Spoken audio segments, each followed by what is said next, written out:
Monde numérique. Elon Musk a récemment lancé la version 3 de Grok, son outil d'intelligence artificielle, et il a annoncé fièrement qu'il s'agissait de l'IA la plus intelligente sur Terre. Alors la formule est jolie, mais est-elle valable ?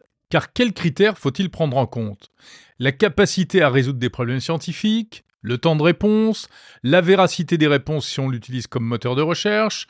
Ou bien le nombre de circuits informatiques utilisés, la quantité de données utilisées pour l'entraînement, le nombre de paramètres, sans oublier, pourquoi pas aussi, le tarif, le coût réel de chaque requête, l'impact environnemental, etc., etc. En plus, chaque modèle, GPT, Claude, Perplexity, Copilot, Grok, Mistral, etc., se décompose aujourd'hui en une quantité de versions. GPT 4o, O1, O3, Mistral 7B, 8X 7B, Llama 2, 3, 3.1, 3.2, etc. J'en passe et des meilleurs, à des prix, éléments non négligeables, variant de 0 à 200 € par mois. On a vu récemment dans certains médias des tests réalisés de manière complètement empirique, le plus souvent en posant une question d'actualité et en jugeant au doigt mouillé de la qualité de la réponse. On a vu aussi la présidente de l'Assemblée nationale, Yaël Braun-Pivet, essayer de prouver que l'IA française Le Chat était moins sexiste que Grok d'Elon Musk, en demandant à chacune de ces IA de représenter deux personnes, l'une président de l'Assemblée nationale et l'autre PDG d'une grande entreprise. Avec Mistral Le Chat, il y avait une femme, mais pas chez Grok.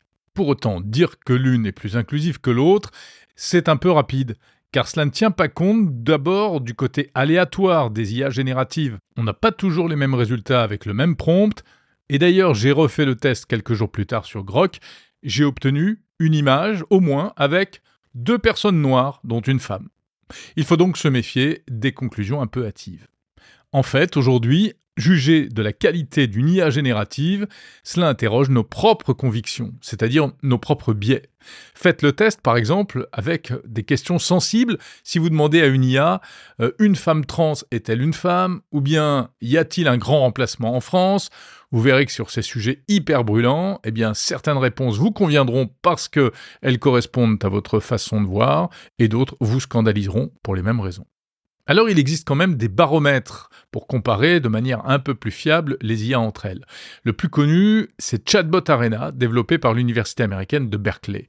Le principe est de faire comparer des modèles à l'aveugle par des humains qui posent les mêmes questions à plusieurs IA et qui évaluent les réponses. On trouve aussi depuis peu un outil équivalent français, un comparateur d'IA lancé par la DINUM, la Direction numérique des services de l'État. C'est à l'adresse comparia.beta.gouv.fr. Le principe est le même que Chatbot Arena, mais là, il est accessible à tous. On peut faire le test soi-même. On vous propose de formuler une requête, un prompt, et le site va interroger alors deux IA sans vous dire lesquelles. Vous obtiendrez deux réponses, vous choisissez celle qui vous plaît le mieux, et alors à ce moment-là, on vous révèle le nom des chatbots que vous avez utilisés. Ce qui est intéressant, c'est que on vous indique du coup la taille de chaque modèle, le nombre de tokens utilisés et même l'énergie consommée. Sans surprise, sur les quelques tests que j'ai effectués, eh bien les modèles que j'ai préférés à chaque fois étaient logiquement, mais malheureusement, les plus puissants et les plus gourmands en énergie. Il existe aussi des benchmarks qui comparent les IA point par point selon des paramètres techniques assez précis, comme par exemple le GLU, SuperGLU ou Squad pour le traitement en langage naturel. Et puis il y a des échelles encore plus spécialisées comme Météor et Bleu pour la traduction, Rouge pour évaluer la qualité des résumés, ou encore ImageNet ou Coco pour la vision par ordinateur. Bref, toutes sortes d'outils car il y a toutes sortes d'IA et le problème c'est qu'elles ne sont pas toutes bonnes dans tous les domaines. Certaines sont bonnes en recherche historique, d'autres pour créer des fictions, certaines pour coder comme GitHub Copilot, d'autres sont appréciées pour faire des recherches d'actualité comme Perplexity, et puis il y a d'autres paramètres, par exemple Gemini Flash va très vite, Gemini Pro à l'inverse va moins vite mais les réponses sont de meilleure qualité. Enfin à noter au passage que beaucoup d'IA sont nulles en arithmétique. Bref, on trouve toutes sortes d'outils de mesure, mais pas de métriques standardisées qui permettent de dire qu'une IA est globalement supérieure à une autre. Donc attention aux comparatifs, et tout cela ne va pas s'arranger car les IA sont et vont être de plus en plus spécialisées. Il va donc être de plus en plus difficile de les comparer autrement que point par point.